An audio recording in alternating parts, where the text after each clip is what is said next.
Welcome to episode 62 of Rebirth Revolution. My name is Melissa Olson. Whew, this has been quite the week. On election night, it was looking pretty dismal. As the days wore on and the mail-in votes were tabulated, it began to look much more promising. It looks like we will have the shot at moving forward, starting the rebuilding.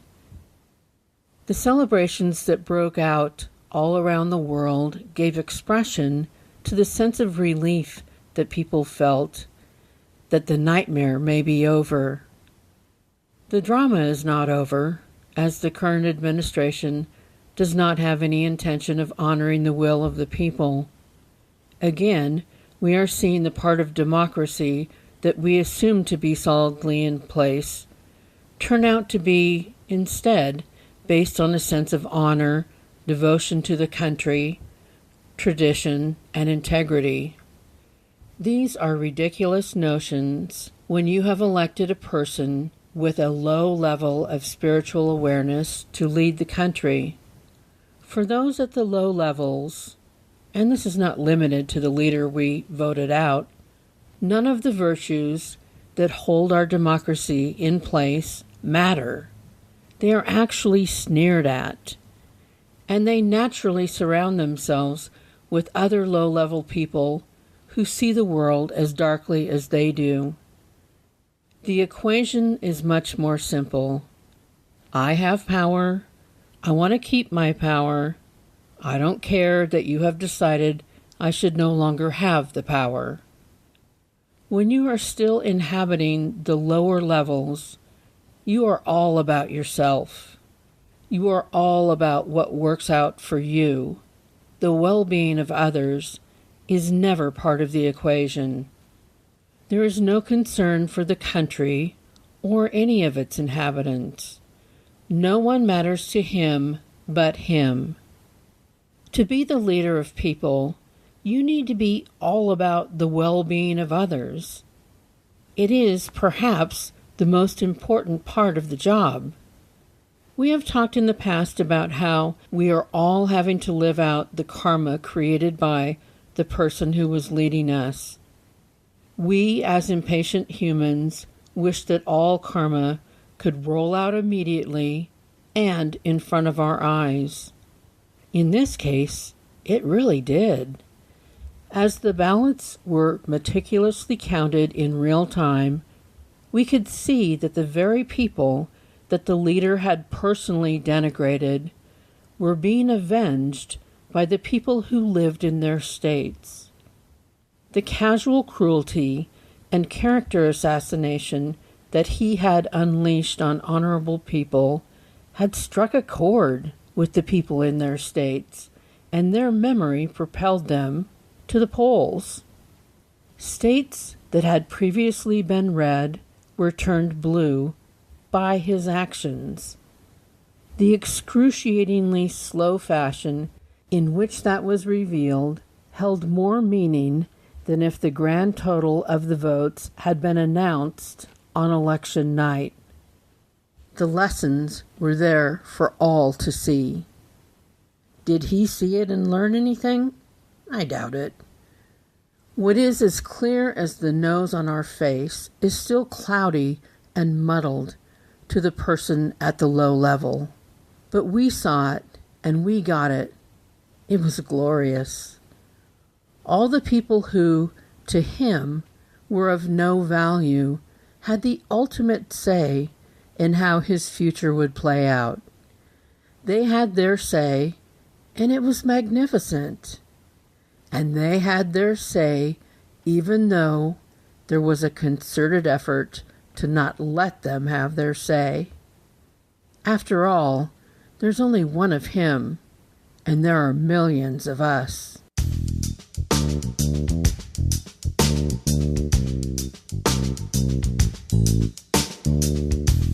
Just as he sees us through his distorted lens, the lens that is associated with his current level of spiritual awareness, we see him through ours.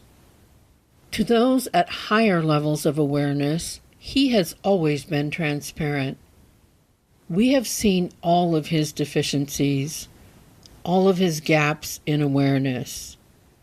We could see his lack of honesty, integrity, empathy, and humility before he even became the nominee. It was impossible to miss. It made our heads and hearts hurt. It made our stomachs churn. It was as though evil had sprouted limbs and was lumbering after us. We could see that he didn't care how his actions affected others. We knew he did not accept checks and balances. We saw that he was unable to see anything he said or did as wrong and then course correct. We saw that he never owned up to or learned from his mistakes. We saw that he was unable to accept information from others because he did then and does now think that he is the smartest person in any room. These are all huge red flags. We need to understand and honor our internal guidance systems that picked up on this as we move forward. This guidance system is there to keep us safe, to inform our decisions. We cannot, as is so often done in our history, just turn the page and pretend this never happened. It happened. We were, and maybe still are, standing at the precipice of losing our democracy. We need to fully dissect what has happened over the last 5 years and drag it all out into the light. That is the only way that we grow individually and as a collective culture. It is not about retribution. It is about accountability. We need to know it all. We need to know every way in which it went wrong. This is the only hope we have for ensuring that we don't find ourselves in this precarious position again. We need to know so we can install institutional guardrails that cannot be so easily sidestepped. Our systems cannot be designed around the assumption that everyone is driven to do the right thing. We need to refine our thinking so that we may better connect the dots that led us to this place. We're in the growth game here. We are here to figure things out and fix what can be fixed, while also experiencing the joy that comes from stepping up to a higher ground. We are living in frightfully serious times, with large course corrections needed for our very survival. We need equally serious people to help us find our way out. This is the part that really excites me. We have an abundance of brilliant minds living on the planet right now who have the big ideas. They have just been silenced as the culture was locked in this state of denial. Now is when we get to step into our biggest selves and focus all of our energies on the solutions instead of the denials. Denial is a suffocating state of mind. Suggesting that everything is fine and should stay just as it is, all evidence to the contrary, denotes a lack of confidence in ourselves as individuals and a lack of confidence in the collective culture. We have right now everyone and everything we need for the big victories, and joining forces is exactly what we need to do as a culture to harness all that creative, intelligent energy.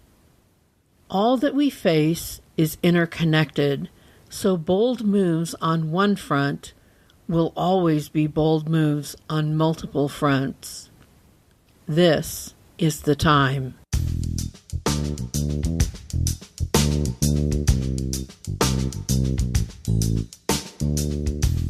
As dispiriting as it is to recognize how many people voted to stay in this current state of dysfunction, We can't let that hold the rest of us back.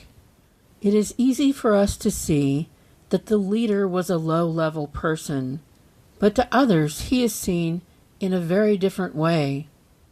They hang on to his every word, even though he has told more than 20,000 verifiable lies. To them, he is their gospel. While we can see that he is completely devoid of any of the characteristics that are held in high esteem by any organized religion, the faithful have been convinced that he is their spiritual idol. There were many churches that told their parishioners that to vote against him would be a sin. Take a second to picture this man being face to face with any of the great spiritual teachers. Do you really think that Jesus or Buddha or any of the spiritual leaders would hold him and his actions in high esteem? It is hard to think of anything he has done that would be found acceptable to those at the highest levels of awareness. It's truly unthinkable. But people have been convinced that this is how they should think. Such is the danger of handing over your free will and independent thought to others. It is impossible to see why people are so devoted to him, but humans are so easily led astray. There is something in him that they connect to. It makes me wonder, did they grow up with someone who behaved as he does? Did they suffer abuse at the hands of someone who held themselves so high above them, demanding unquestioning loyalty without anything in return? Why would they think this behavior is acceptable? Is their filter distorted by having been in a relationship with someone whose insatiable ego needed constant feeding, or whose temper was such that they are conditioned to walk on eggshells, hoping not to upset their abuser? In the abusive relationship I'm in with the current leader, I feel that I've thrown him out of the house, but every time I look out the window, I see he is circling the block. It isn't over yet. I know it won't be, at least for a couple of months. We need to be concerned about why people think this is okay. We need to be concerned about the toxic roots of their connection. Do they connect to the hatred he has for others? Is that enough if they hate the same people? Do his bullying tactics make them feel more safe, like someone has their back? There are more than 240,000 Americans who have died of COVID, and he was able to convince his followers that it was all a hoax. I often hear that they see him as someone who is a straight shooter. But if most of the things he says are lies, what is the value in that? He is very masterful at getting people to believe only what he says. Anyone who is not him is a liar. So they block out all other information that might lead them to see that they have been duped. But that only makes sense. If you were planning on creating an alternate universe where up is down and day is night, you must first detach people from their current universe. People hear and connect to what they wish to be true. Once they have done that, it is almost impossible to break that connection, no matter how many facts you have to dispute the assumption, because it becomes a part of who they are, a part of their identity. It's a wild human frailty. He would say that he had never said something or done something where there was actual video evidence, and they still would believe him over what their eyes had shown them. Our need for connection and belonging overshadows our ability to see simple truths. Those at the lowest levels of spiritual awareness are more than happy to tap into our needs, to use them against us. It is cruel and twisted, and one of their favorite weapons. The initial returns of the election were gutting because they demonstrated that his followers had learned nothing. They had been convinced to abandon their moral compass. They had been duped by this man, at best, or at worst, they were now operating at his same level. It's hard to witness. There's a man I've known most of my life who has a granddaughter who is the absolute light of his life. She means everything to him. He posts pictures of her on his social media pages, showing how much he loves and adores her. He also voted for a man who ripped people's children away from them, never to be returned. There was no plan in place to return them. They now admit that there are 666 children whose parents cannot be located. Babies and toddlers were ripped from their mother's arms and taken who knows where.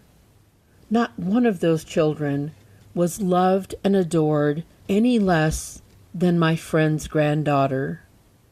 These children are equal in the eyes of their Creator, and they are passionately loved and cherished by their parents, the parents who loved them enough to take them out of danger to a place where they thought they could find safe harbor. One of the worst things this leader has done is to convince people that the only things that matter are the things that affect them personally. He has convinced them that they should not care about anyone else or anyone else's children.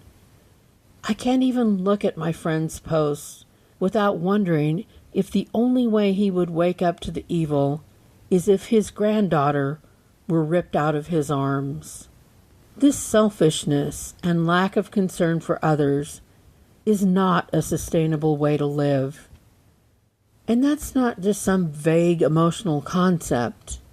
Look at COVID and the politicizing of masks.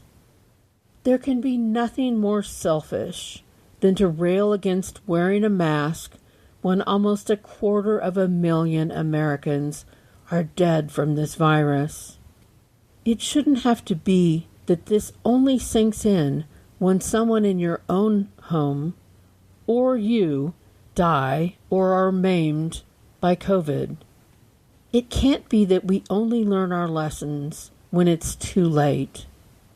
We are all here in this school working at different levels of spiritual awareness, working on different lessons, but we must decide as a culture that we will listen to those who are working from higher levels and follow their lead in working to better ourselves and our society as a whole.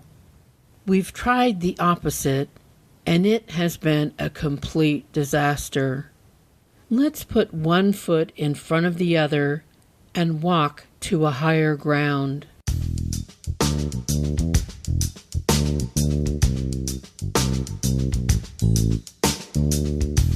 Thanks for listening to Rebirth Revolution. This world has been putting us through it, and I'm hoping that we can all see some light at the end of the tunnel, and that light is not a train. Thanks also to our listeners in Canada. We know you have been rooting for our country to get it together.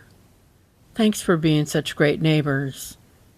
Come back next week and we'll work through all of this some more. Until next week, defend our democracy. Give yourself time off for good behavior. Do not feel you need to indulge tantrums, and wear your mask. Remember, you are loved exactly as much as every other person on the planet, not 1 ounce more or 1 ounce less. Stay strong and safe and stay in the fight. You are on the winning side.